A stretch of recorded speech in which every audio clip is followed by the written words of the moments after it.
呢部就係福士 Up 嘅 GTI 啊。其實我都幾肯定香港係唔會有行貨翻，不過我哋都借到出嚟啊。係，其實咧，我哋英國嗰邊嘅同事就大讚呢部車嘅，又話 Pocket Rocket 啊，好似 Mark One GTI 嘅感覺啊，真定假？我其實之前喺歐洲有試過，你未試過啦。但係你第一次坐入嚟，你有咩感覺先？咁當然爭咗好遠啦，咁 modern 成個車廂，係嘛，又藍牙又有 mon。個冷氣又更勁凍係咪？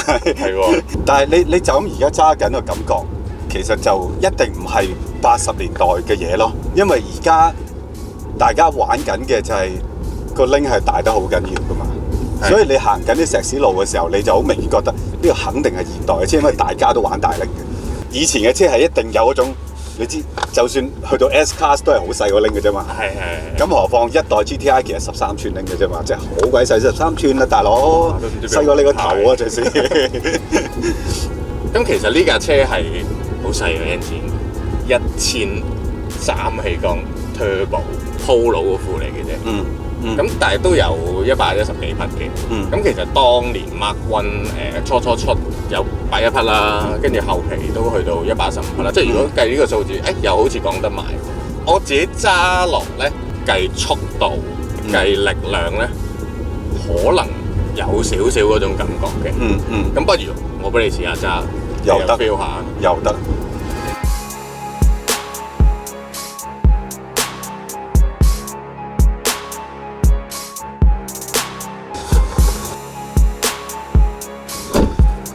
我覺得而家要做翻一部 Mark One GTI， 最難做嘅係咩咧？就係你做一部 underpower 嘅車，令到啲人咧可以哇篤盡油門，你都覺得哇咁都得啊，咁都得啊。其實佢唔係好快啊。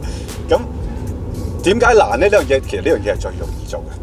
難啊難在有冇人接受啫。係啊 ，marketing 好難做。係啊 ，marketing 喂冇嘢 sell 喎，呢架車唔快喎，大佬。所以喺技術層面上邊，80年代到而家真係相差咗30幾年。你要做翻一部 engine 精神反應係快嘅，用乜嘢？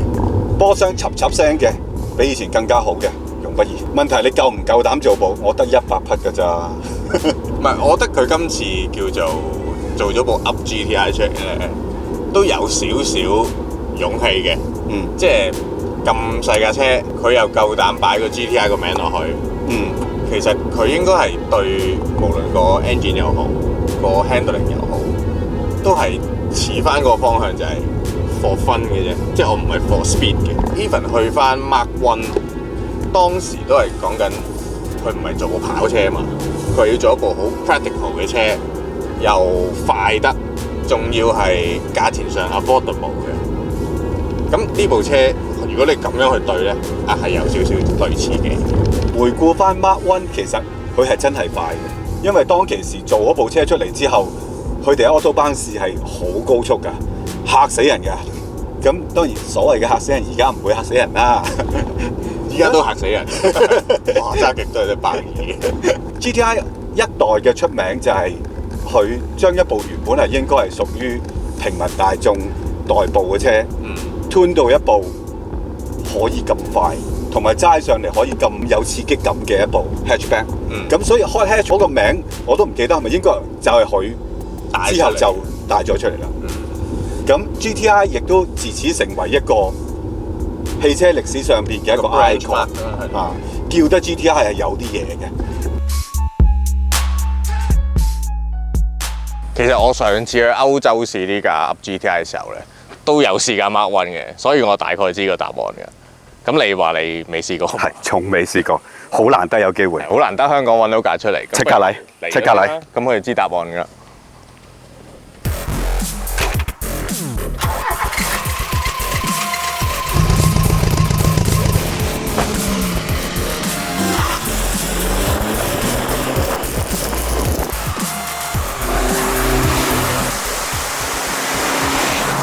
我上次喺歐洲試呢部車嘅時候咧，我好快就諗到一個問題，即係幾廿年前嗰啲人揸住呢部車，咪好爽。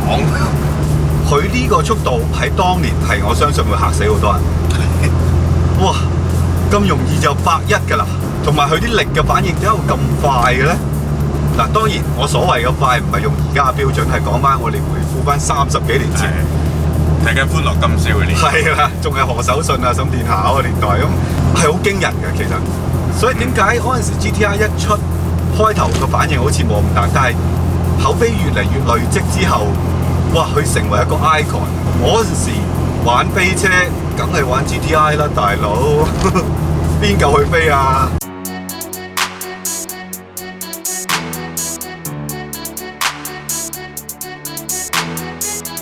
其實呢一類實用而有性能嘅車咧，點會唔係男人嘅夢想咧？大佬，我都有㗎。你諗有咗老婆冇咗生活，但係你買翻部咁嘅車，老婆呢架 Golf 嚟㗎咋？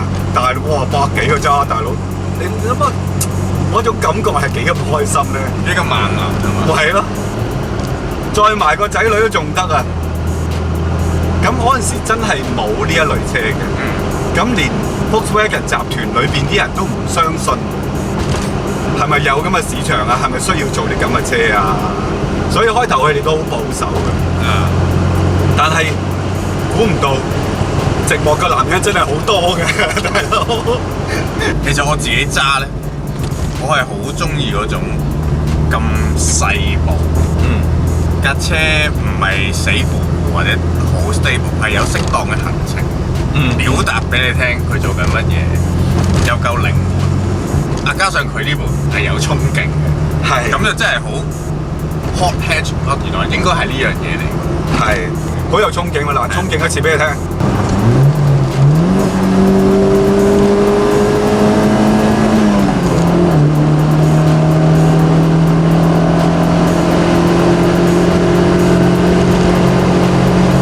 開唔開心啊？呢聲開唔開心啊？嗱，盡雞油門㗎啦，幾開心啊！其實唔係好快，但係你以為自己咧蒙地卡羅咁你今次試完部 Mark One，得一點，你最中意呢部車嘅一點係咩咧？我中意佢嗰種80年代嘅 handling。係形容下麻煩。啲嘢好清楚嘅，唔會硬得滯嘅，可以平時用，但係你快嘅時候啲嘢係你好知道架車係做緊乜嘢，冇乜掩飾嘅。係啦，即係唔會將個寬容度係推到好窄好窄，窄到你呢一刻嗨到爆，下一刻就驚到飆尿。呢類車咧，你好容易清楚摸到佢幾時推，個尾行唔行，你想去喐多啲，你自己要做多啲嘢。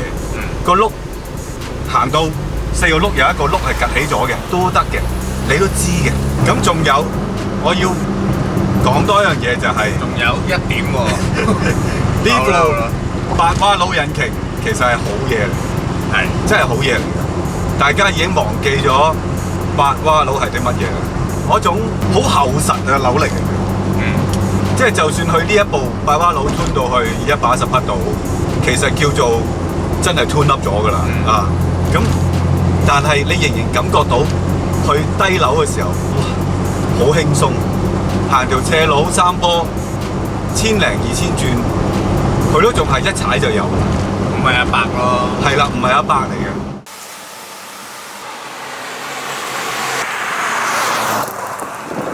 其實將呢部車一路 keep 落嚟係好多故事嘅，咁如果有興趣，因為故事都幾長，有興趣可以睇下我哋本書。咁好啦，翻去最初嘅問題，究竟部 Up GTI 係咪 Mark One GTI 嘅翻產咧？有冇嗰個靈魂喺度咧？你而家試埋呢架，你覺得咧？我唔覺得係嘅，但係某程度佢嗰套 philosophy， 即係 Mark One 嘅 philosophy， 佢哋有刻意咁去模仿嘅。係。咁但係你用緊嘅係而家呢個年代嘅技術去做翻出嚟，其實就冇嘅，即係好多嘢係唔會再出現翻嘅。單單講套 tiling，你用咁大，佢用咁細；套懸掛你用硬，佢用腍嘅，即係呢啲嘢已經係唔會再出現翻嘅。呢架冇風油太，佢啊輕到離晒譜嘅，咁你點會似啫？唯一佢嘅精神做出嚟，佢冇貪多冇得咁要求，我要做架車好大馬力好快。其實呢個已經好值得欣賞。咁加上其實 Up 本身係好細架，咁所以佢嘅靈活度係有一似而家呢一部嘅 Mark One 咁細嘅，咁咪似咯。我其實認同你嘅講法嘅，咁但係我仲諗多一樣嘢，佢哋有少少共通嘅就係，無論部 Mark One 又好，部 Up GTI 又好，佢有一種特性咧，就係你喺街你可以嘗試去揸準啲部車，而你唔需要太擔心，哇前面有燈啊，前面有快相啊 ，even 揸架200匹嘅Polo GTI 又好，甚至普通揸架 A250都好。你都唔可以做呢樣嘢嘅喺街，你唔可以享受我用盡自己部車嘅感覺咯。係。當然有啲車你揸盡，你會覺得唔開心啦。你揸架 MPV， 你揸盡真係想死。咁但係呢啲車你揸盡，你會覺得開心。係啦，即係你好似你往往可以用盡架車嘅表現，呢種感覺個滿足感係好大。車係叻過人好多啊！而家佢背後做咗好多嘢，其實你唔知，你以為你哇我用得好盡㗎，其實佢幫你斬咗好多眼燈嘅，你唔知㗎咋。咁所以呢啲係會開心咯。我諗 Up GTI 都係有呢種特性嘅。